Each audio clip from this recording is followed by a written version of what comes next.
Imagine waking up one morning and finding your city completely silent.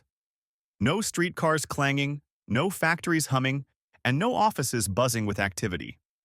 That's exactly what happened in Winnipeg in the spring of 1919 during the famous Winnipeg General Strike.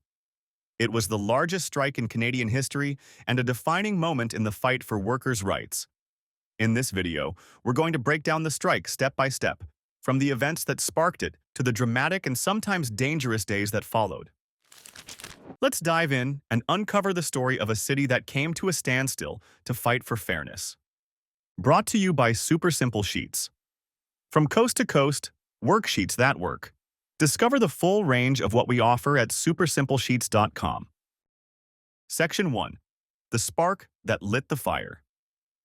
The story begins after the end of World War I. Soldiers were returning home to find a very different world.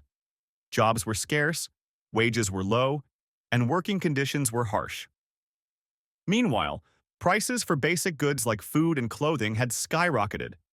Workers were frustrated, and they started calling for change. In Winnipeg, metalworkers and builders were the first to take action. They wanted higher wages and the right to negotiate as a group, something called collective bargaining. When employers refused, the workers decided to strike. But what started as a small protest quickly grew into something much, much bigger. Section 2.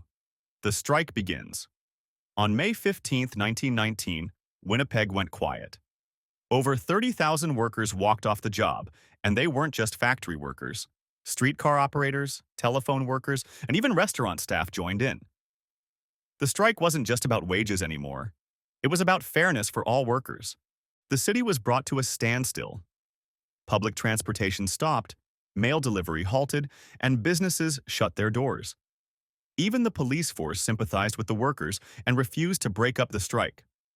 The strikers were organized, setting up a central strike committee to keep things running as smoothly as possible. They provided food for families and kept the peace. Section 3. Growing tensions. But not everyone supported the strike. The government and business leaders were worried. They called the strike a threat to law and order and claimed it was inspired by communist ideas, which frightened many people at the time. Newspapers began publishing articles against the strike, calling the workers unpatriotic. The government even sent in the Royal Northwest Mounted Police to keep an eye on things. Meanwhile, the strike spread beyond Winnipeg, with workers in other cities staging their own protests in solidarity. The tension in the city was growing, and it felt like something was about to snap. Section 4. Bloody Saturday. The breaking point came on June 21st, a day that would later be known as Bloody Saturday.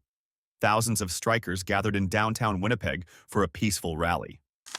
The atmosphere was tense, and things quickly escalated when the Royal Northwest Mounted Police arrived on horseback to disperse the crowd. The police charged into the crowd, swinging batons and firing gunshots. 2 strikers were killed, and many others were injured or arrested. The violence shocked the nation and marked a turning point in the strike. Section 5. The Aftermath. The strike officially ended a few days later on June 25th. The workers didn't win their demands right away, and many of the leaders of the strike were arrested and put on trial. Some even went to jail. But the strike wasn't a failure. It brought national attention to the struggles of workers and inspired future labor movements. Over time, the ideas the strikers fought for, fair wages, safe working conditions, and the right to collective bargaining, became part of Canadian law.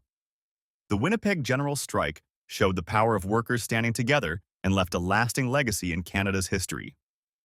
Conclusion. The Winnipeg General Strike was a moment when ordinary people took extraordinary risks to stand up for their rights. It's a story of courage, determination, and the belief that everyone deserves fairness, no matter their job. As you think about this incredible event, remember that the fight for workers' rights didn't end in 1919. It's a story that's still being written today. Thanks for watching. Simplify your teaching journey with Super Simple Sheets. Across Canada, we're known for our ready-to-use, curriculum-aligned worksheets. Dive into our educational solutions at supersimplesheets.com. Super Simple Sheets. From coast to coast, worksheets that work.